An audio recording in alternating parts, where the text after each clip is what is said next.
And also the fact that these are kids, right? Like, I don't understand it. Like the booing thing, I don't get it. It would be one thing if these were like grown adults and this was their job. And granted, some of them do get paid to be out there, but not specifically for football. It's for name, image, and likeness.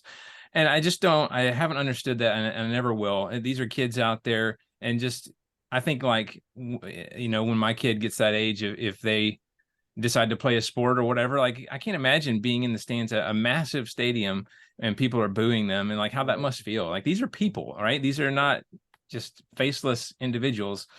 There's been a lot of discussion over the last couple of days. I don't know if you guys saw the comments that came out after the Colorado game, that really heavy lick that got put Yeah. on I forget the guy's name now. But like the Hunter. guy, yeah, thank you. The guy that put the hit on him from CSU, his family's gotten death threats. That's And you're insane. like, seriously? And not to mention, there was a running back in the NFL. I forget which one it was. It might have been Madison, who's a running back for the Vikings, I think. He got a racist DM. Like, he got multiple racist DMs this weekend because people are upset that he didn't get a bunch of points in fantasy. It's like, at what point do you kind of have to look at yourself as a human and go, wow, like, I've Right. taken this too far?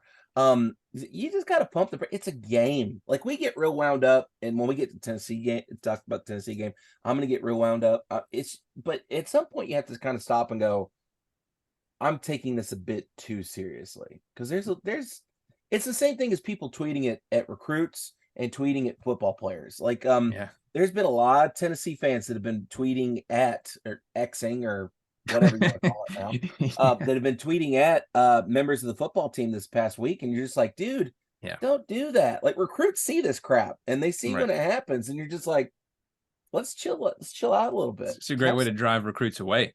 Yeah, I don't want to deal with that. have some grace and just let people, if they screw up, fine, but you don't have to Nobody crucify tweets for at it. you when you do your job wrong. In fact, most of those people, if they like miss something in an email, someone's like, hey, per the attached, they'll cry about it. But it's those same people that are gonna tweet or try to say something nasty to a 19-year-old child. Ridiculous. I would love that. That'd be great. A tweet or an X, whatever. Wes, you call that a SharePoint upgrade? That is ridiculous. Right? Like, you call that a spreadsheet? Come on, Greg. I mean, just also, again, I will remind everyone, I'm one of these people, so I can say this. We literally spend our weekends wearing the work uniform of strangers that we don't know. Mm-hmm. We spend our off days wearing someone else's work uniform, right? We do it in the pros. We do it for college.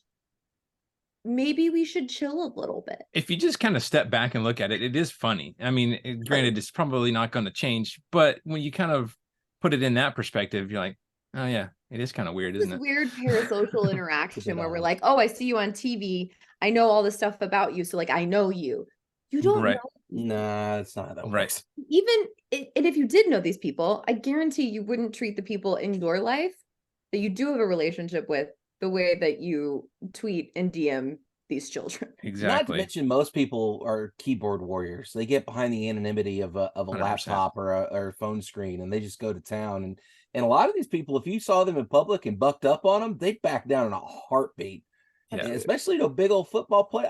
I challenge anybody to go up to like some big 6'4" linebacker out of Alabama and talk some crap to him after that game last weekend. You won't do it. You won't do it. And if you do, you're going to get your butt kicked. You do your several drinks overserved. Right. Just like the guy at the Tennessee Really bold. game. We're going to talk yeah. about him. It's amazing how about that. bold people can get under certain circumstances.